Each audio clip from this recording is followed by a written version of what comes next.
H.G. Wales का नाम आपने ना सुना हो ऐसा तो हो ही नहीं सकता। साइंस फिक्शन के या साईफाई स्टोरीज़ के नॉवेल्स के महारथी माने जाते थे हार्वर्ड जॉर्ज वेल्स यानी H.G. Wells, one of the father of science fiction, Shakespeare of science fiction, master of science fiction, यानी कितने एट्रीब्यूट्स उनके साथ जोड़े जाते हैं। उन्होंने टाइम मशीन जैसी साइंस फिक्शन नॉवेल्स लिखी हैं। उसी में उन्हें बहुत ही फेमस करने वाली एक नॉवल थी द इनविजिबल मैन। और ये जो स्टोरी हम पढ़ने चल रहे हैं, फुटप्रिंट्स विदाउट फिट, ये उसी इनविजिबल मैन नॉवेल्स का ही हिस्सा है यहाँ पे, जिसमें एक साइंटिस्ट जिसका नाम ग्रिफिन होता है, वो एक्सपेरिमेंट करता है ऑप्टिक्स पर, और फिर कुछ ऐसा होता है कि वो अपने आप को इनविजिबल तो करा ले जाता है, लेकिन उसका रिवर्स उसे नहीं आता, और फिर वो कैसे कैसे मुसीबतों में फंसता है, और अंत में क्या होता है वो मैं बाद में आपको बताऊंगा। हमें यहाँ तो ये देखना है कि आपके हिसाब से टेक्स्ट मैटर को कैसे एक्सप्लेन किया जाए। तो चलिए देखते हैं टेक्स्ट मैटर में क्या दिया गया है। यानी फुटप्रिंट्स विदाउट फिट मीन्स कोई व्यक्ति नज़र नहीं आ रहा, लेकिन उसके निशान नज़र आ रहे हैं पैरों के, चलने के। Can a man become invisible, क्या कोई व्यक्ति गायब भी हो सकता है, मतलब दिखाई ना दे। This is the story of a scientist who discovers how to make himself invisible. तो ये कुछ साइंटिस्ट की कहानी है जो कोशिश करता है कि वो कुछ ऐसा करे कि व्यक्ति गायब हो सके, दिखाई ना दे लोगों को, और उसमें वो कामयाब भी होता है। डज ही यूज़ और मिस यूज इज डिस्कवरी, तो जो वो डिस्कवरी उसकी होती है, तो वो अपनी इस इनविजिबल होने के नाते जो उसे पावर मिलती है उसका वो यूज़ करता है कि मिसयूज़ करता है। वास्तव में जो नॉवल है ना, इन द इनविजिबल मैन, ये नॉवल एक लेसन भी है हमारे लिए, जो हम इसको पढ़ने के बाद अंत में डिस्कस करेंगे। रीड एंड फाइंड आउट तो वो हम लौटेंगे अगर मुझे याद रहा, पहले हम पढ़ लें आगे। The two boys started in surprise at the fresh muddy imprints. Imprints का मतलब हो गया छपे हुए निशान। कैसे छपे हुए? जैसे आप किसी पे स्टैंप मार देते हो तो वो चीज़, ठप्पा मार देते हो तो वो चीज़ वहाँ पे छप जाती है, वो इम्प्रिंट। जैसे बरसात के मौसम में जहाँ पर थोड़ी सी मिट्टी गीली हो वहाँ आप अपने पैर रखिए और उसके बाद पैर हटाइए तो वो वहाँ पर उसके प्रिंट बन जाएंगे। That is called imprinting of a pair of bare feet. Bare का मतलब होता है विदाउट एनी कवर, एकदम नंगे पैर नजर आ रहे थे वहाँ पे, यानी कोई व्यक्ति गया था, उसके पैरों के चिन्ह नजर आ रहे थे। What was a bare footed man doing on the steps of a house, मतलब घर के बाहर जहाँ से घर के स्टेप्स स्टार्ट होते हैं वहाँ पर एक ये बेयर फुटेड व्यक्ति, यानी कि ऐसा व्यक्ति जिसके पैरों के निशान ऐसे नज़र आ रहे हैं जो बताते हैं कि उसने चप्पल या जूते वगैरह नहीं पहने हुए थे। Man doing on the steps of house, तो वो घर के नज़दीक वो क्या कर रहा था ऐसा व्यक्ति, in the middle of A London, और वो भी London, the one of the famous cities in the world. और वैसे H.G. वेल्स का जन्म लंदन में ही हुआ था और वो एक ब्रिटिश राइटर थे, इंग्लिश राइटर। तो लंदन के बीच में एक घर के स्टेप्स के नज़दीक ये निशान मिलते हैं। And where was the man, वो आदमी कहाँ है जिसके निशान नज़र आ रहे हैं। कहने का मतलब ये है कि ये घर बना हुआ है, ठीक है, हम मान लेते हैं, और यहाँ पे घर पे घुसने का मतलब यहाँ पे गेट है और यहाँ पे कुछ निशान नज़र आ रहे हैं, तो वो आदमी कहाँ है। तो क्वेश्चन रेज यहाँ पे किया गया है। एज दे गेस्ट, गेस्ट का मतलब होता है कि आप घूरते हुए टकटकी लगा के बिना आंख बंद किए हुए लगातार देखते रहिए, this is called gazing. A remarkable sight, remarkable का मतलब होता है गौर करने योग्य, मतलब समथिंग अनकॉमन, अनयूजुअल, और नॉर्मली या कॉमन जो हमें देखने को मिलता है उससे थोड़ा सा अलग, तो इट बिकम्स रिमार्केबल। क्योंकि रिमार्केबल साइट का मतलब ही यहाँ पे है कि कुछ ऐसा नज़ारा जिसको चार लोग खड़े होकर देखना शुरू कर दें। Met their eyes, met their eyes का मतलब उनकी आंखों का सामना ऐसे अद्भुत अनोखे नज़ारे से हुआ। कौन सा नज़ारा? यही जो यहाँ पे जो इम्प्रिंट्स नज़र आ रहे हैं पैरों के और आदमी नज़र नहीं आ रहा। That is why the two boys came across some imprints of a man who was not visible to them, a fresh footmark appeared from nowhere. क्या बात है, मतलब यहाँ पे जैसे कहते हैं लाइव प्रसारण होना, सब कुछ ताज़ा प्रसारित हो रहा है, यानी कि जो घटनाएं हैं वो रियल टाइम में देखने को मिल रही हैं। फ्रेश फुटमार्क, फिर एक ताज़ा निशान पड़ा, मतलब ये निशान है, फिर निशान है, और फिर ये बच्चे देख रहे हैं तो फिर एक निशान बन जा रहा है। तो इजंट इट रिमार्केबल, बल्कि चार लोग और देखना शुरू कर देंगे कि आदमी तो नज़र नहीं आ रहा और निशान नज़र आ रहे हैं चलने के। तो इसलिए यहाँ लिखा गया कि फ्रेश फुटमार्क, एक नया चिन्ह फिर मिला, अपीयर्ड फ्रॉम नोवेयर। और वो चिन्ह कहाँ से आया, पैरों के निशान कहाँ से आए, कुछ पता नहीं। तो नोवेयर का मतलब यहाँ पर क्या हो जाएगा? नोवेयर का मतलब ये हो जाएगा कि the person was invisible but imprints of a foot were visible, source of the footprints was not known, that is व nowhere. Further footprints followed, followed का मतलब फिर फुटप्रिंट्स और आगे ऐसे ही बढ़ते चले गए, वन आफ्टर अनदर, एक के बाद एक, डिसेंडिंग द स्टेप्स। डिसेंडिंग का मतलब होता है कि मूविंग डाउनवर्ड, इसका मतलब जो स्टेप्स हैं वो आगे बढ़ रहे थे, तो that is they are going like this, moving downward on the path. The steps and progressing down the street, और प्रोग्रेसिंग का मतलब होता है किसी डायरेक्शन में वो बढ़ रहे थे। एडवांसिंग डाउन द स्ट्रीट, तो कदम एक के बाद एक बन रहे थे, दैट इज कॉल्ड डिसेंडिंग। अब प्रोग्रेसिंग का मतलब वो स्ट्रीट में आगे बढ़ता हुआ चला जा रहा था, जो कोई भी व्यक्ति था जिसके निशान थे। द बॉयज़ फॉलोड, अच्छा लड़के थे, उनके अंदर कौतूहल जाग गया होगा, एक्साइटमेंट, क्यूरियोसिटी की क्या हो रहा है, तो वो उसके पीछे पीछे हो लिए। फैसिनेटेड, कोई चीज़ आपको बहुत ज़्यादा आकर्षित कर लेती है, आप मंत्रमुग्ध हो जाते हो, देन इट इज़ फैसिनेशन। वैसे आप क्या, मैं क्या, कोई भी होता और इस तरह का नज़ारा देखने को मिलता तो हमारा तो सारा का सारा ध्यान ही वहाँ पे चला जाता, क्या बात है, क्या हो रहा है ये, लाइक अ मैजिक। तो फैसिनेशन तो क्रिएट हो ही जाएगा। तो the boys were very much attracted until the muddy impressions became फेंटर। फेंटर का मतलब ये हो गया कि धीरे धीरे वो जो इम्प्रिंट्स थे वो हल्के होते चले गए, जो पैरों के चिन्ह थे वो हल्के होते चले गए, अब ज़्यादा साफ दिखाई नहीं दे रहे थे। तो वो बच्चे तब तक पीछा करते रहे। इम्प्रेशंस का मतलब वही जो इम्प्रिंट्स थे, दिस इज़ कॉल्ड इम्प्रेशंस। और फिर वो फेंटर एंड फेंटर होते चले गए, हल्के होते चले गए, and at last disappeared all together. फिर वो चिन्ह कहीं दिखाई नहीं दे रहे थे। इसका मतलब अब इम्प्रिंट्स नहीं थे तो पता भी नहीं चलेगा कि जिस व्यक्ति के निशान है वो कहाँ चला गया। The explanation of the mystery, मतलब रहस्य तो बन गया ना कि मतलब कहाँ से ये निशान आ रहे हैं। The man is not visible but the imprints are there was really simple enough. तो इसको समझना बहुत आसान है। अब क्या आसान है, द बिविल्डर्ड, मतलब बिविल्डर्ड का मतलब ये हो गया कि चीज़ें समझ में ना आना और आप एकदम भौंचक के रह जाएं कि क्या हो रहा है ये, एकदम हक्के बक्के हैरान। तो लड़के एकदम हैरान से, समझ में नहीं आ रहा था क्या हो रहा है। Had been following a scientist, दरअसल वो एक साइंटिस्ट का पीछा कर रहे थे। वो दिखाई नहीं दे रहा था पर उसके निशान दिखाई दे रहे थे। Who had just discovered how to make the human body transparent, जिसने अभी अभी कुछ समय पहले ये डिस्कवर किया कि किस प्रकार से ह्यूमन बॉडी जो है वो ट्रांसपेरेंट हो सकती है, मतलब रोशनी उसके आर पार हो सकती है, रिफ्लेक्ट नहीं होगी, तो वो दिखाई भी नहीं देगा पूरी तरह से। ग्रिफिन, जी हाँ, उस साइंटिस्ट का नाम था ग्रिफिन। तो आप बहुत ध्यान से अगर इस चैप्टर को एक बार में ही सुन लेंगे, देख लेंगे, समझ लेंगे, तो आपको कोई भी एमसीक्यू का आंसर देने में दिक्कत नहीं होगी। द साइंटिस्ट, वो एक साइंटिस्ट था, had carried out experiment after experiment to prove that the human body could become invisible. जो एक्सपेरिमेंट पर एक्सपेरिमेंट किया जा रहा था ये प्रूफ करने के लिए, ये जानने के लिए, डिस्कवर करने के लिए कि हम ह्यूमन बॉडी को इनविजिबल बना सकते हैं। आपने मिस्टर इंडिया फिल्म देखी होगी ना, वो मिस्टर इंडिया फिल्म भी इंस्पायर्ड थी इसी द इनविजिबल मैन नॉवल से। हालांकि उसमें एक ट्विस्ट था कि अगर आप रेड कलर के शीशे से अगर आप देखें, चश्मे से देखें, तो वो इनविजिबल व्यक्ति नज़र आ जाता था, पर यहाँ पर ऐसा कुछ नहीं था।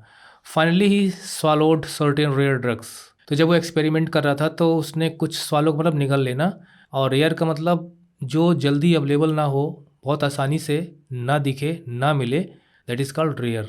तो कुछ रेयर ड्रग्स उसने ले लिए, and his body became as transparent as a sheet of glass, और उसकी बॉडी एकदम ग्लास, शीशे की तरह ट्रांसपेरेंट हो गई, यानी लोग आर पार देख सकते थे, और जिसके आर पार आप देख सकोगे तो वो व्यक्ति कहाँ नजर आएगा। Though it also remained as solid as a glass, जबकि आप ग्लास के आर पार देख सकते हो पर ग्लास भी होता है। उसी प्रकार से ये ग्रिफिन भी एक सॉलिड फिजिकल बॉडी थी उसकी, लेकिन फिर भी उसके आर पार लोग देख लेते थे, वो नज़र नहीं आता था। ब्रिलियंट साइंटिस्ट दो ही वाज, नो डाउट कि जो व्यक्ति इतनी बड़ी डिस्कवरी कर सकता है वो ब्रिलियंट तो होगा ही। Griffin was rather a lawless person, लेकिन ग्रिफिन एक लॉलेस पर्सन भी था। लॉलेस पर्सन को आप समझते हैं, जो व्यक्ति कानून के अगेंस्ट जा सकता हो, इलीगल वर्क कर सकता हो, यानी उसका करेक्टर एक प्रकार से ये नहीं कह सकते कि पूरी तरह से सोशल था। हिज लैंडलॉर्ड डिसलाइक्ड हिम, और जो उसका जो लैंडलॉर्ड था, मतलब जहाँ वो किराए पर रहता था, उसका मकान मालिक, वो उसे पसंद नहीं करता था, and try to eject him. Eject का मतलब बाहर निकाल देना, बेदखल कर देना, हट जाओ यहाँ से, हटो किराएदार, नहीं रखना मुझे इस तरह के। तो he had expelled him from his house in revenge, revenge का मतलब बदला लेना। ऊपर लिखा है ना कि लॉलेस टाइप का व्यक्ति था। Griffin set fire to the, ओ इतना बड़ा लॉलेस व्यक्ति था कि जब लैंडलॉर्ड ने उसे अपने मकान से हटाया तो गुस्से में उसने उसका घर ही जला दिया। मतलब ऐसी स्थिति में we can not sympathize with Griffin. To get away without being seen he had to remove his clothes. अब देखिए, अगर उसे इस तरह से गुजरना हो कि लोग उसको देख ना सके तो उसे अपने कपड़े रिमूव करने तो ज़रूरी थे, क्योंकि देखिए भाई, आप गायब हो ना, आपके कपड़े तो गायब है नहीं, तो उस स्थिति में कपड़ों की वजह से आप नजर आओगे मूव करते हुए। Thus it was that he became a homeless wanderer, बस उसी समय से वो बेघर, आवारा, घूम मक्कड़, इधर उधर भटकने वाला व्यक्ति बन गया। होमलेस वॉन्डर, क्योंकि एक तो उसने वो घर ही जला दिया जहाँ पर उसे किराएदार की हैसियत से रखा हुआ था, और फिर उसने अपने कपड़े भी उतार दिए थे। He was just a naked person. तो इसी वजह से वो एक बेघर बंजारा टाइप का यहाँ वहाँ घूम रहा था, विदाउट क्लॉथ्स, बिना कपड़ों के, विदाउट मनी, मतलब विदाउट क्लोथ्स, विदाउट मनी, न पैसा न कपड़ा, एंड क्वाइट इनविजिबल, और पूरी तरह से अदृश्य, किसी को दिखाई न दे। मतलब एक प्रकार से देखा जाए तो ग्रिफिन की एंटिटी ही ख़त्म हो गई थी, क्योंकि लोगों को पता ही नहीं था कि इस तरह का व्यक्ति कहीं आसपास है। The entity of Griffin almost ceases to exist. लेकिन फिर भी न घर है, न कपड़े हैं, न पैसा है, लेकिन वो व्यक्ति तो है ना। यानी एक प्रकार से हम कह सकते हैं कि जो कुछ नहीं है वो भी कुछ है, जिसके पास कुछ नहीं होता उसके पास भी कुछ होता है। मैं थोड़ी सी अपनी फिलॉसफी यहाँ पे डाल रहा हूँ, जिसका कुछ नहीं हो सकता उसका भी कुछ हो सकता है। एनीवे, मूव करते हैं। Until he happen to step in some mud, और फिर वो चलते चलते कुछ कीचड़नुमे जगह पर पहुँच गया, जहाँ पर उसके कदम पड़ गए, वही जो शुरू में हमने पढ़े थे। And left footprints as he walked, और जब वो चल रहा था तो उसके फुटप्रिंट्स, वहाँ पर निशान एक अदृश्य व्यक्ति के पड़ते चले जा रहे थे। ही स्केप्ड इजिली, बहुत आसानी से वो, यहाँ स्केप मतलब भागना नहीं है, यहाँ स्केप का मतलब है कि सिचुएशन से बचना। वो बहुत आसानी से उस सिचुएशन से बच सकता था, उसके लिए बहुत ईजी था। फ्रॉम द बॉयज़, उन लड़कों से, हु फॉलोड हिज फुटप्रिंट्स। क्योंकि देखिए, अगर वो लड़के थोड़ा सा शरारती होते या कुछ मैच्योर होते तो शायद वो तुरंत आगे बढ़कर छूने की कोशिश कर सकते थे किसके निशान पड़ रहे हैं। But they followed his footprints, लेकिन वो फुटप्रिंट्स का पीछा करते रहे। कहाँ चल रहे हैं फुटप्रिंट्स? लंदन में। बट हिज एडवेंचर्स, देखिए एडवेंचर्स का मीनिंग तो मैं कई बार आपको बता चुका हूँ। Anything new, rare, uncommon, unusual, exciting, जिसको करते वक्त आपके अंदर थोड़ी सी घबराहट भी हो, फेलियर की, सक्सेस की, क्या होगा, कर पाएंगे नहीं कर पाएंगे, कोई भी जोखिम भरा कारनामा तो एडवेंचर होता ही होता है। वर बाय नो मीन्स ओवर, तो यहाँ पर उसका एडवेंचर का मतलब ये है कि उसकी मुसीबतें, और उसकी मुसीबत की वजह थी उसका गायब होना, तो उसकी इनविजिबिलिटी ही यहाँ पर एक एडवेंचर थी, और ये एडवेंचर उसके लिए प्रॉब्लम क्रिएट कर रही थी। सो इस problems because of being invisible, या कहा जाए कि उसका पीस टाइम एक प्रकार से ख़त्म हो गया था। He had chosen a bad time of the year. देखिए, एक तो उसने गलत टाइम चुना, मतलब जो समय चुना वो उस साल का गलत था। To wander about London without clothes, ओहो, लगता है विंटर का समय रहा होगा। एक तो बिना कपड़ों के वो लंदन में उस समय घूम रहा था। इट वॉज मिड विंटर, और वो लगभग लगभग ठंडी का बीच का महीना था, मतलब ठंडी अपने जोरों पर रही होगी। The air was bitterly cold, ठंडी ठंडी हवा।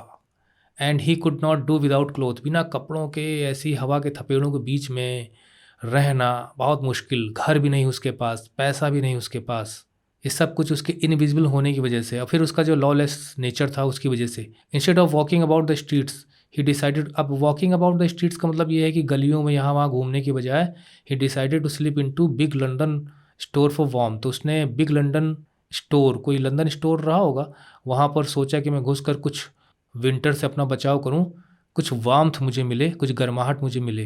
क्लोजिंग टाइम अराइव्ड, ओ, जिस स्टोर में घुसा, चूँकि अब देखिए कोई देख तो है नहीं रहा, तो उसका क्लोजिंग टाइम भी आ गया। And as soon as the doors were shut, और जैसे ही दरवाजे बंद हुए, Griffin was able to give himself the pleasure. तो मतलब दरवाजे बंद होने का मतलब सब चले गए, अब कोई स्टोर के अंदर है नहीं, तो ग्रिफिन आज़ाद था, वो अपने कपड़े वगैरह भी पहन सकता था। हालांकि वो रिवर्स कंडीशन में जाने लायक नहीं था, क्योंकि वो उसे जानकारी उसकी थी ही नहीं। उसने ड्रग्स इनविजिबल होने का बनाया था, इनविजिबल से फिर विजिबल होने का ड्रग उसके पास था नहीं, वो दवा, वो सीरम, वो डिस्कवरी कर नहीं पाया था। Griffin was able to give himself the pleasure of clothing, pleasure का मतलब आनंद, और क्लोथिंग मतलब कपड़े। अब जो कपड़े नहीं पहना है, ठंडी में बेचारा परेशान है, तो जब वो फर्स्ट टाइम कपड़े पहनेगा तो उसे अच्छा लगेगा ना, pleasure of clothing. And feeding himself, अब भूखा भी रहा होगा तो अपने को वो फीड भी कर रहा था, खिला भी रहा था अपने आप को, पेट पूजा कर रहा था। Without regard to expense, without regard का मतलब है कि जिसकी फिक्र ना हो, बेफिक्र होके, और यहाँ पे किसकी फिक्र नहीं थी? टू एक्सपेंस, यानी कुछ भी पैसा खर्च नहीं करना है, बेफिक्र होके वो खा रहा था, कपड़े पहन रहा था, और वो जो स्टोर था वो उसमें क्लोथ भी रहे होंगे, खाने पीने का भी रहा होगा, भाई देखिए मॉल टाइप का रहा होगा। He broke open boxes and rappers, तो उसने बॉक्सेस खोलना शुरू किया, रैपर्स मतलब जो चीज़ें पैकेट में बंधी रही होंगी उनको खोलना शुरू किया। And fitted himself out with warm clothes, और अपने हिसाब से उसने कपड़े निकाले जिसको फिट हो सकते थे, और गर्म कपड़ों में अपने आप को उसने गर्म कपड़ों से लैश कर लिया। That is why he is having the pleasure of having warm clothes, soon with shoes. अच्छा, उसने फिर जूते भी पहन लिए, एंड ओवरकोट, एक ओवरकोट भी पहन लिया, एंड वाइट ब्रिम्ड हैट, और एक हैट। अच्छा, वो अपने आप को तैयार कर रहा है कि बाहर निकलूँ तो मैं कैसे अपना बचाव कर सकता हूँ। और उसके बाद उसने हैट पहन लिया, टोपा, जो किनारे किनारे जिसके ना ऐसे निकला रहता है, उस टाइप का टोपा। ही बिकेम अ फुली ड्रेस्ड, अब उस पूरी तरह से ड्रेस में था, और एक विजिबल व्यक्ति नज़र आ रहा था। विजिबल व्यक्ति का मतलब है कि उसके बॉडी पार्ट्स तो नज़र नहीं आएंगे, लेकिन जो उसका आउटर कवर था कपड़े के रूप में, वो ज़रूर विजिबल नज़र आ रहा था। तो कोई भी दूर से देख के कह सकता था कि there is a person in the kitchen of the restaurant. Restaurant का जो किचन था, ही फाउंड कोल्ड मीट, वहाँ उसे कोल्ड मीट खाने को मिला, कॉफ़ी मिली, and he followed up the meal. Cold meat के चक्कर में, मीनिंग में चक्कर में मत पड़िए आप, बस समझ लीजिए मीट है और कोल्ड है, उसी प्रकार से कॉफ़ी है। And he followed up the meal, followed up, इसका क्या मीनिंग मैं आपको बताऊं। एक तो होता है कि कोई चीज़ हो रही है तो उसी को फॉलो करिए, और दूसरा यहाँ पर चूँकि वो रेस्टोरेंट में इंजॉय कर रहा है खाने पीने का भी, तो आप कुछ खा रहे हो तो उसमें कुछ और ऐड करते हुए, स्वीट है या वाइन वगैरह, तो वो भी आप कह सकते हो कि फॉलो अप, उसका मीनिंग भी फॉलो अप होता है कि अगर आप खा रहे हैं then you followed up with wine, followed up with kheer, halwa etcetera. और कुछ नहीं तो you follow up with glass of water, जब आप खाते हो तो कम से कम पानी तो पीते ही हो ना साथ साथ। तो उसने क्या किया कि उसने अपने भोजन में, मतलब जो मील, उसमें उसने स्वीट्स ऐड की, वाइन ऐड की। तो यहाँ पे फॉलो अप का मतलब यही है, to adding meal with sweets and wine taken from the grocery. तो वहाँ पे ग्रोसरी से सारे सामान उसने निकाल लिए। तो finally he settle down to sleep on a pile of quilts, और उसके बाद वो गद्दों पर आराम से शटल डाउन, लेट गया, सो गया। इफ़ ओनली, अच्छा देखिए अब यहाँ पे कोई नहीं है तो कम से कम ये इसका थोड़ा सा आरामदायक प्लेजर टाइम था। If only Griffin had manage to wake up in good, देखिए यहाँ पे कंडीशनल सेंटेंस है। इफ़, अगर, काश, काश ऐसा हो गया होता, क्या हो गया होता। इफ़ ओनली, ओनली मतलब अगर, सिर्फ, अगर सिर्फ Griffin had manage to wake up in good time, अगर वो समय से उठ गया होता, wake up in good time, all might have been well, सब कुछ ठीक ठाक रहा होता। क्या ठीक ठाक रहा होता, शायद लोगों ने देख लिया उसको जब सुबह स्टोर खुला होगा। As it was, as it was का मतलब हुआ ये कि he did not wake up until the assistants were already arriving next morning. तो वो स्टोर को ओपन करने के लिए जो असिस्टेंट्स वगैरह हैं, जब वो सुबह पहुंचने लगे तब तक वो जगह नहीं था। Did not wake up when he saw a couple of them, जब उसने एक दो लोगों को देखा जो आए थे असिस्टेंट्स, उनको अप्रोचिंग, जो उसकी तरफ बढ़ रहे थे। He panicked and began to run, वो डर गया, पैनिक मतलब घबरा गया, और दौड़ना शुरू कर दिया। दे नेचुरली गेव चेज, अब देखिए वो चूंकि उसने ओवरकोट वगैरह पहना हुआ है तो वो लोग किसी व्यक्ति को समझ रहे थे, कोई व्यक्ति है, तो दे नेचुरली गेव अ चेज, तो निश्चित है कि उन्होंने उसका पीछा किया, पकड़ने की कोशिश की। In the end he was able to escape only by quickly taking off his newly found यहाँ लिखा है न्यूली फाउंड क्लोथ्स, अभी अभी नए नए जो कपड़े उसको मिले थे वो सब वो टेक ऑफ करता गया, मतलब उतारता चला गया, क्योंकि उसे मालूम था कि कपड़े उतर जाएंगे तो मैं दिखाई नहीं दूंगा, तभी वो अपने आप को बचा पाया। अब सोचिए आप, इस तरह की घटना तो पूरे शहर में फैल गई होगी। So once more he found himself invisible, तो एक बार फिर वो गायब हो गया। But naked in the chill January air, जो स्थिति उसकी पहले थी वही स्थिति फिर हो गई।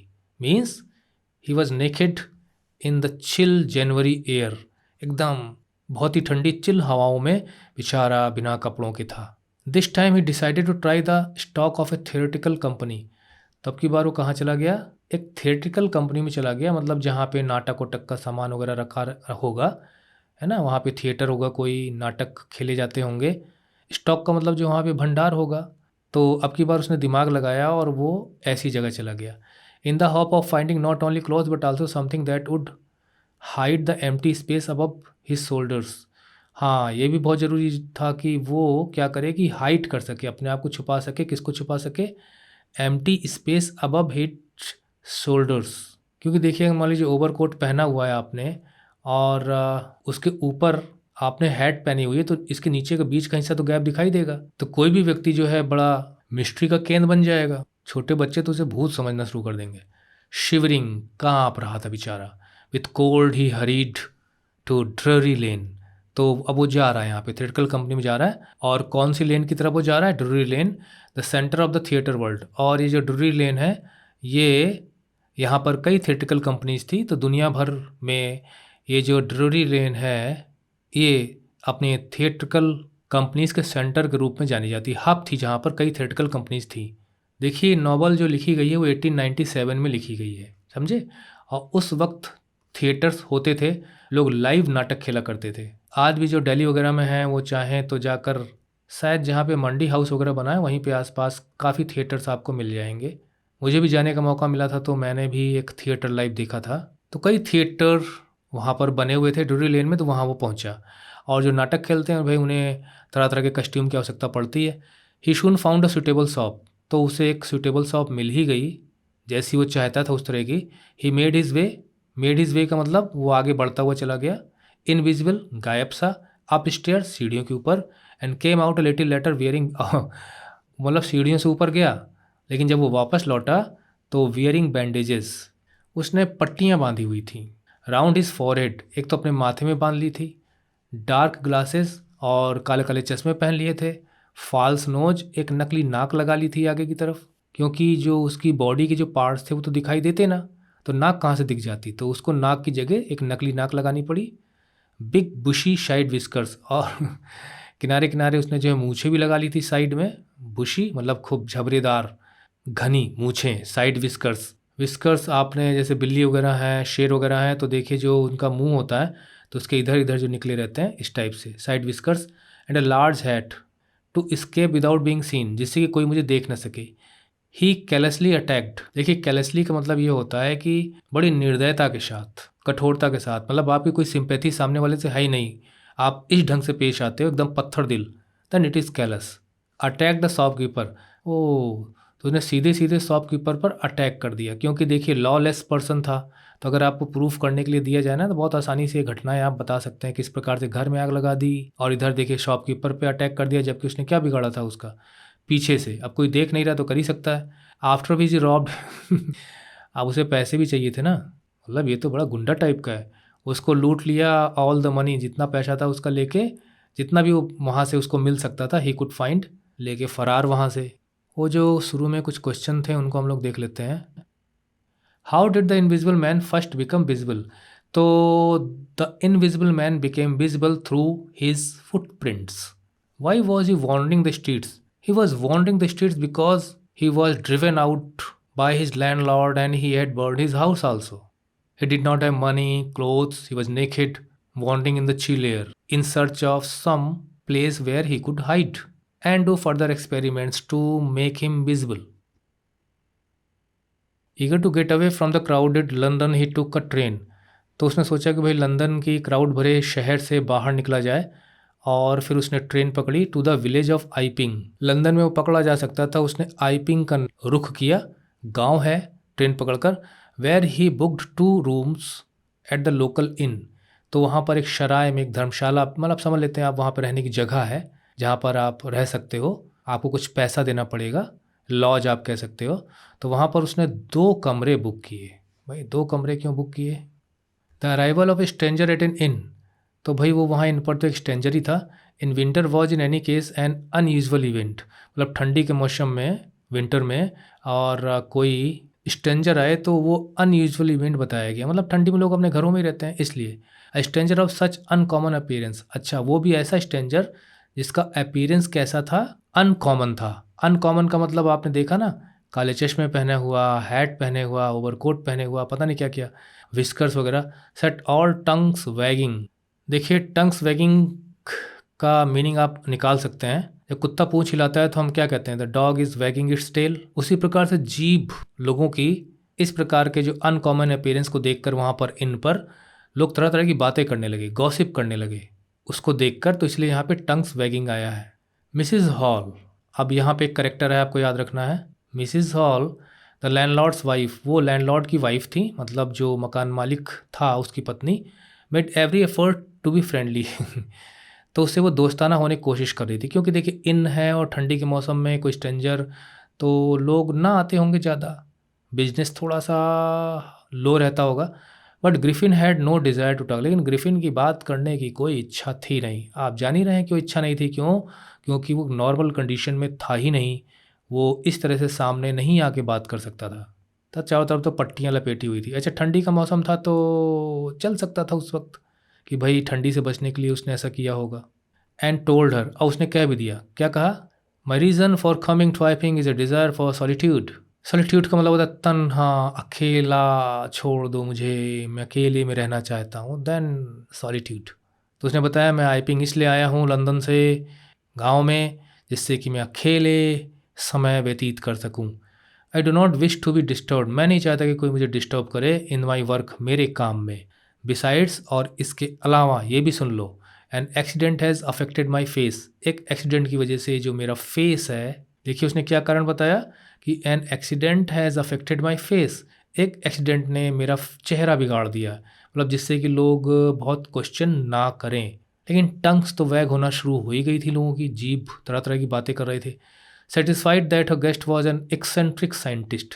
साइंटिस्ट तो आप जानते हैं, एक्सेंट्रिक मतलब होता है कि एक व्यक्ति का जो नॉर्मल बिहेवियर होता है उससे हटकर थोड़ा सनकी टाइप का, अलग थलग, थोड़ा एब नॉर्मल, रास्ते से हट के कुछ और टाइप का, वही एक्सेंट्रिक। तो उन्होंने कहा ये सनकी टाइप का साइंटिस्ट है, रहने दो, हमको पैसे से मतलब है।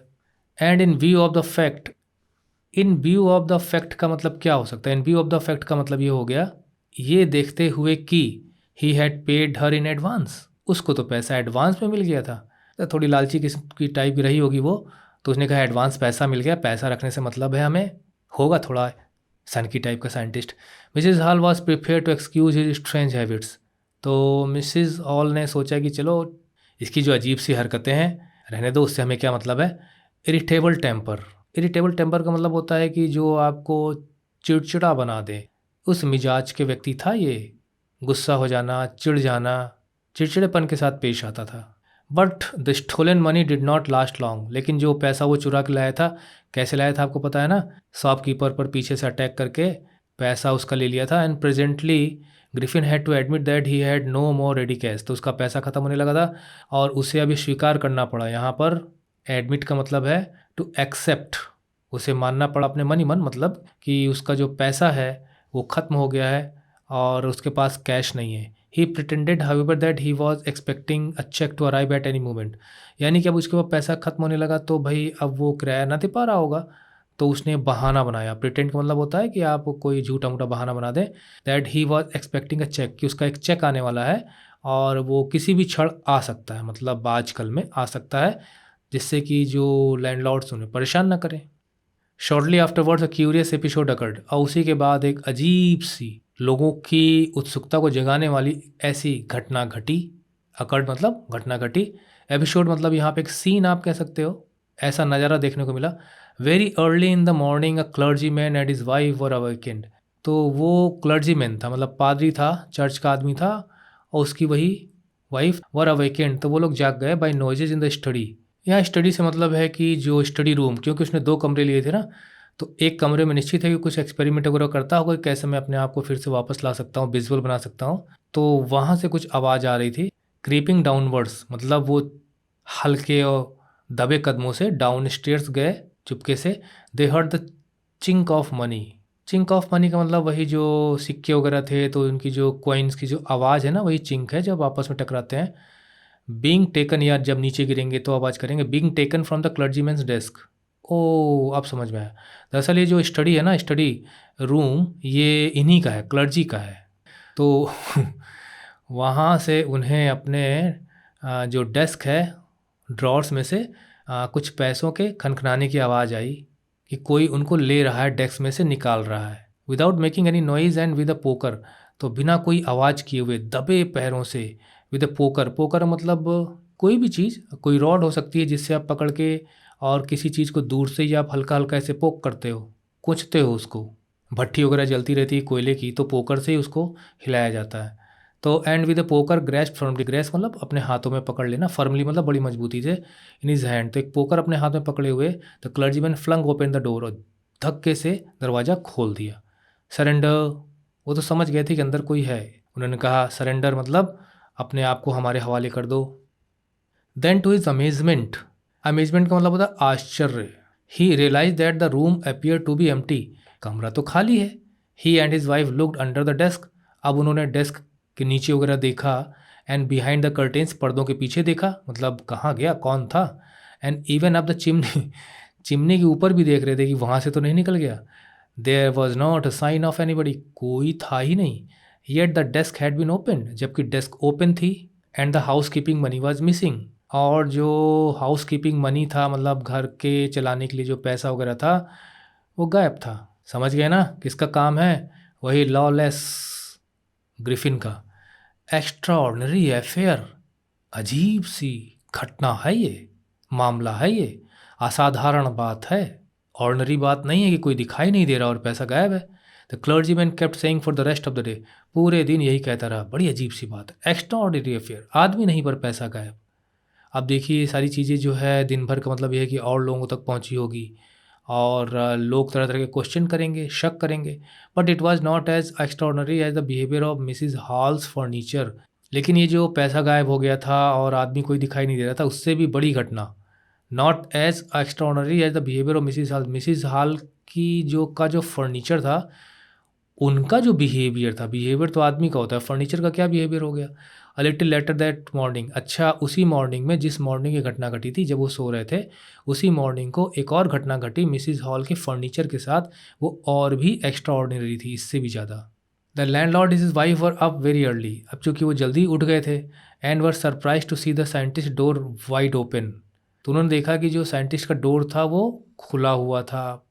यूजुअली इट वॉज शट, जबकि जनरली वो शट यानी बंद रहता था, and locked. And he was furious, मतलब वो गुस्सा आ जाता था। If any one entered his room, कोई अगर उसके कमरे में घुसने की कोशिश करता था, बताइए दरवाज़ा खुला हुआ है जबकि जनरली बंद रहता था।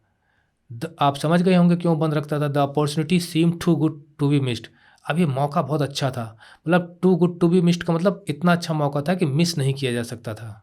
Too good to be missed means it could not be missed. They peeped round the door, पहले तो उन्होंने दरवाजे के बाहर से ही आसपास से झांकने की कोशिश की, कमरे के अंदर नहीं घुसे। सो नॉबडी, कोई अंदर नजर नहीं आया। डिसाइडेड टू इन्वेस्टिगेट, तब उन्होंने सोचा कि लाओ थोड़ा सा इन्वेस्टिगेट किया जाए, जांच पड़ताल की जाए, घर में क्या है, कमरे पे क्या है, वो कहाँ है।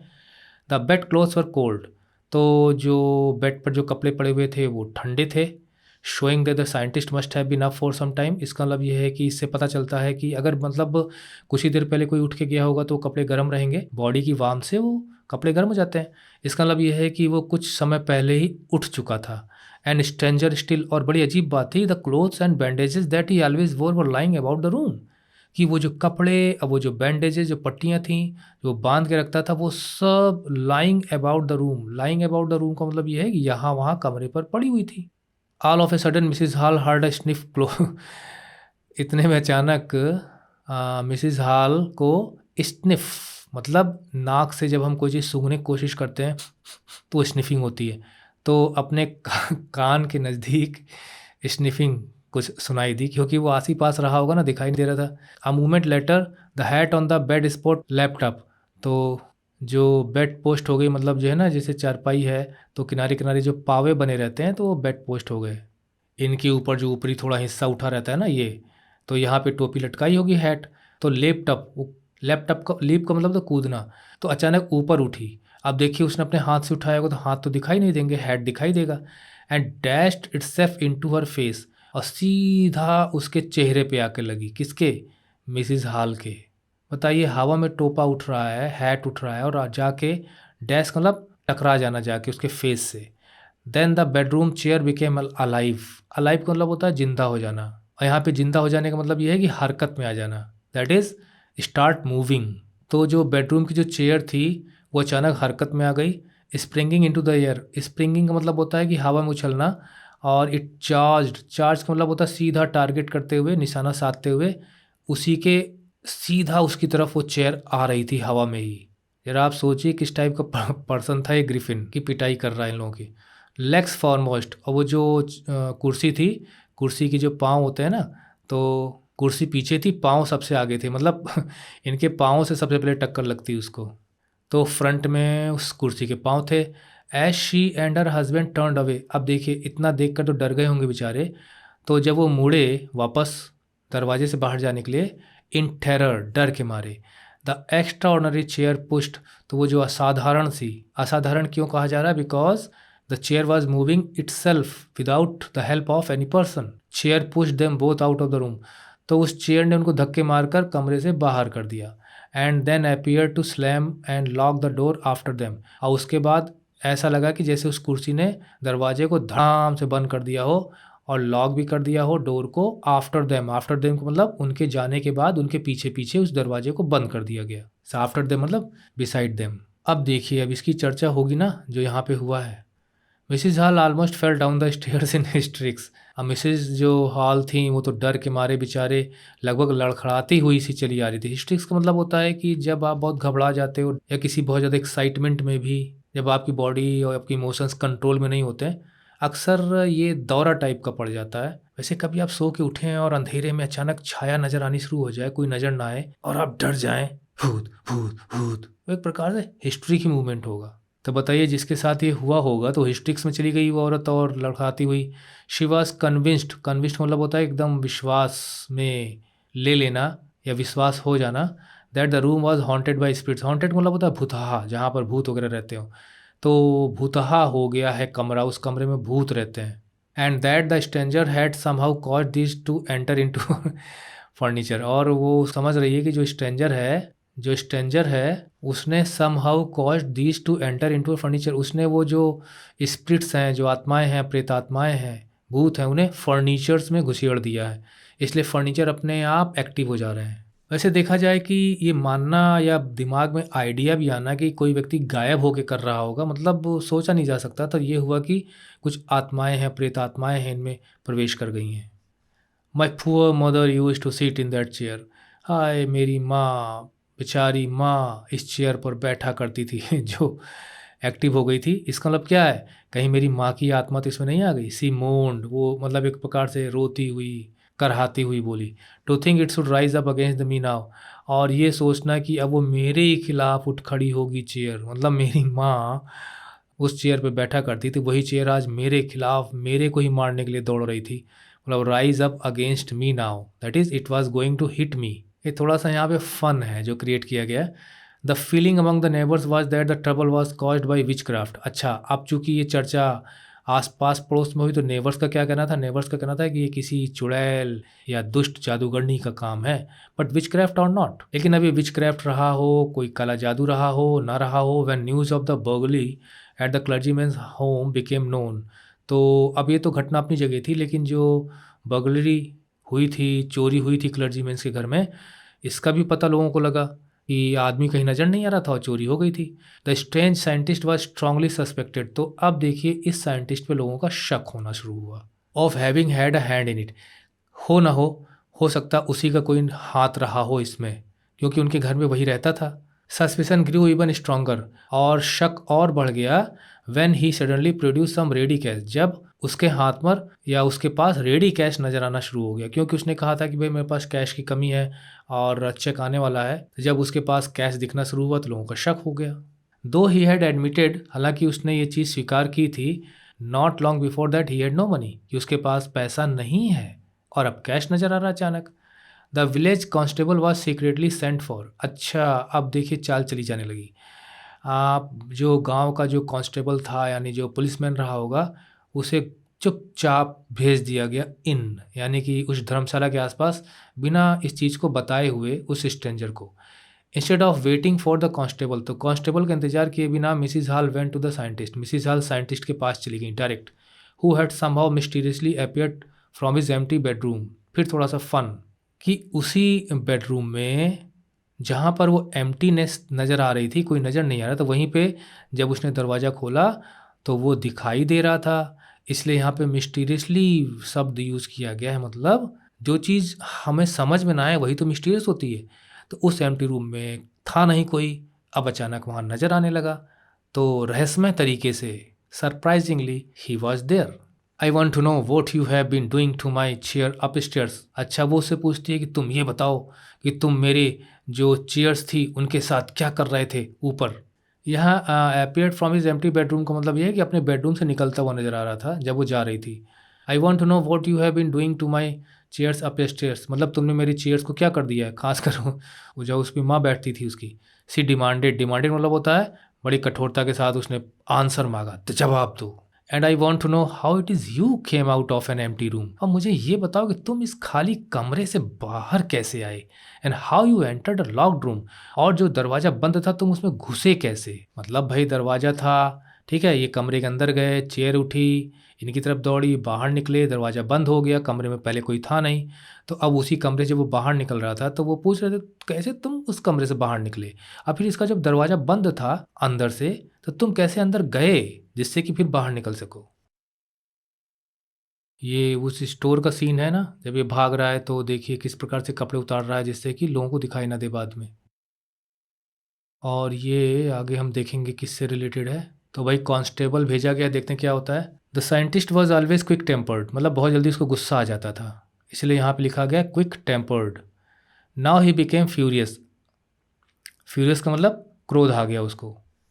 You don't understand who or what I am, तुम नहीं समझ जानते मैं कौन हूँ। He shouted, very well I will show you, ठीक है जानना चाहते हो ना, नहीं समझ रहे हो ना, तो मैं तुम्हें दिखाता हूँ। Suddenly he threw off bandages, ओ उसको स्थिति को संभालना चाहिए था, तो उसने देखिए क्या करना शुरू किया। उसने जो पट्टियाँ थी उनको खोलना शुरू किया, विस्कर्स हटाए, स्पेक्टेकल्स हटाए, एंड इवन नोज, नाक तक हटा दी क्योंकि नकली नाक थी ना।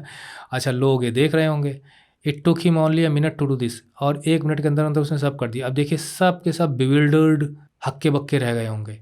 द हॉरिफाइड पीपल, लोग घबरा गए, डर गए, कौन है, क्योंकि भाई कोई भी फर्स्ट टाइम ऐसा देखेगा तो घबरा ही जाएगा। पीपल इन द बार, बार का मतलब ये है कि जो इन में रहने वाले लोग होंगे, तो जहाँ पर वो वाइन वगैरह सब पीते होंगे बैठ के, found themselves staring at headless man. अब सब के सब हक्के बक्के होकर एक ऐसे व्यक्ति को देख रहे थे जिसका सिर ही नहीं था, क्योंकि उसने अभी कपड़े नहीं हटाए ना, मतलब उसने बैंडेजेस हटा दी। तो ये देखिए थोड़ा सा है ना, सब कुछ हटा दिया तो उसका सिर गायब है। अच्छा गुस्से में कर रहा, लो मैं दिखाता हूँ मैं कौन हूँ, यानी मैं बहुत पावरफुल व्यक्ति हूँ। मिस्टर जैफर्स द कांस्टेबल, एक और नाम आया यहाँ पे, याद रखिए कांस्टेबल का नाम। नाउ अराइव्ड, तब तक वो पहुँच चुका था, and was quite surprise to find that he had to arrest a man without a head. वो बड़ा अजीब सा महसूस कर रहा था कि उसे एक ऐसे व्यक्ति को अरेस्ट करना था जिसका सिर ही नहीं था। But Jeffers was not easily prevented from doing his duty. अब देखिए इसको देखकर पहली बात तो समझना क्या कंडीशन है, सरप्राइजिंग सारी इवेंट्स हो रही थी, एक्स्ट्राऑर्डिनरी अफेयर था एक प्रकार से। तो उसमें कोई भी व्यक्ति हक्का बक्का रह जाए, एक्शन लेने की तो बात ही छोड़िए। लेकिन मिस्टर जेफर्स एक ऐसा व्यक्ति था जिसे कोई भी ड्यूटी करने से रोक नहीं सकता था, मतलब prevented from doing his duty. तो उसे चाहे वो आदमी का सिर दिखे चाहे ना दिखे, अरेस्ट तो करना ही था।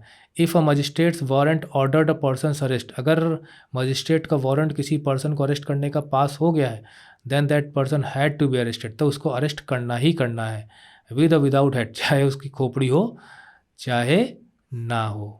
There followed a remarkable scene, देखिए दोबारा आ गया word remarkable, that is something noticeable, scene as the policeman tried to get. अब एक रिमार्केबल सीन शुरू में बना था जब फुटप्रिंट्स दिखाई दे रहे थे, दूसरा रिमार्केबल सीन यहाँ पे है कि policeman tried to get hold of a man, वह किसी ऐसे व्यक्ति को पकड़ने की कोशिश कर रहा था, who was becoming more and more invisible. Becoming more and more invisible मतलब समझे आप, धीरे धीरे वो जैसे जैसे अपने कपड़े हटा रहा था वैसे वैसे वो गायब होता चला जा रहा था। As you threw off one garment after another, garment वही जो कपड़े उसने पहने हुए थे। फाइनली ए शर्ट फ्लू, फिर अंत में शर्ट उतार के फेंक दी हवा में। And the constable found himself struggling with someone he could not see, तो जब तक वो उसे अरेस्ट करने के लिए हाथ लगाने पहुंचता उसके पहले उसने शर्ट भी उतार दी थी।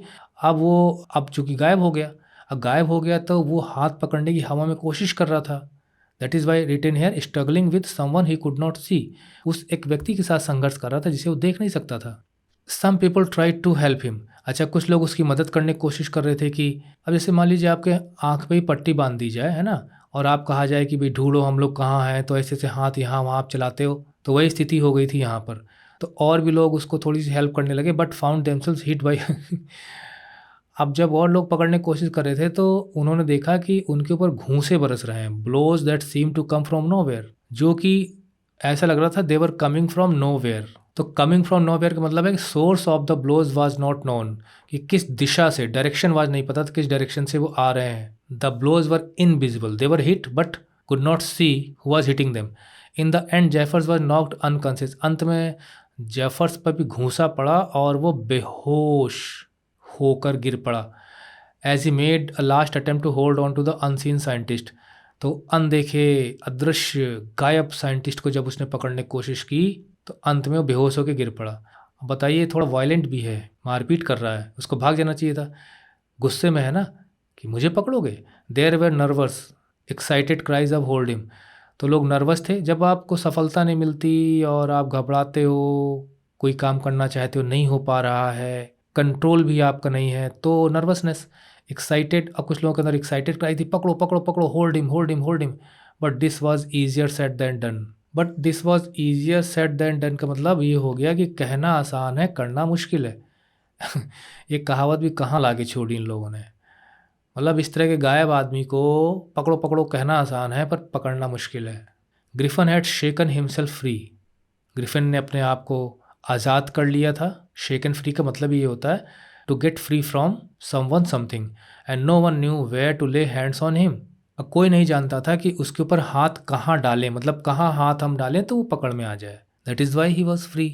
तो यहाँ तक तो बस इतना ही बताया गया, लेकिन वास्तव में क्या है कि जो इनविजिबल मैन जो नॉवल है, उस नॉवल में ये जो ग्रिफिन है ये एक्सपेरिमेंट करने की कोशिश करता है कि मैं फिर से रिवर्स हो चुकूँ, लेकिन थोड़ा सा लॉलेस टाइप का है और वायलेंस काफ़ी फॉलो होता है जब वो इनविजिबल हो जाता है। और ये लेसन देती है नॉवल कि हम कोशिश करते हैं कि काश हम गायब हो जाते तो हमारे पास कितनी बड़ी ताकत आ जाती, हम ये करते वो करते, कहीं से भी पैसे ले आते, किसी को भी हर्ट कर सकते थे। लेकिन नॉवल ये दिखाती है कि कोई व्यक्ति इनविजिबल होने के बाद कितनी प्रॉब्लम्स क्रिएट होती हैं उसके लिए। वो वायलेंट हो जाता है और वो एक दो लोगों से अपनी बातें बताता है, लेकिन वो लोग उसको पकड़वाने की कोशिश करते हैं। और अंत में जो कि वो थोड़ा बदला लेने में भी विश्वास रखता था, तो एक मार्वल नाम का व्यक्ति होता है जिसको वो यूज़ करता है अपने लिए, कि बताता भी है, साइंटिस्ट है, उसको भी बताता है अपनी बात कि मैं इस तरह से हो गया।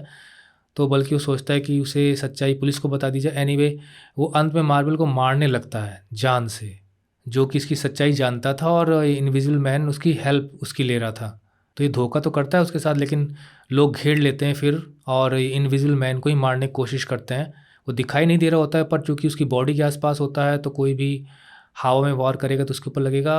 बाद में मार्वल कहता है लोग कि इसे छोड़ दो छोड़ दो छोड़ दो, लेकिन तब तक इतना हिट हो चुका होता है ये, he was so much of beaten, कि फिर उसकी सांसें निकलने लगती हैं और जब वो डेथ उसकी होने लगती है तब वो नज़र आना शुरू होता है। मतलब the invisible man that is Griffin dies in the end. तो इस प्रकार से ये एक्सप्लेनेशन मैंने जल्दी जल्दी दिया आपको।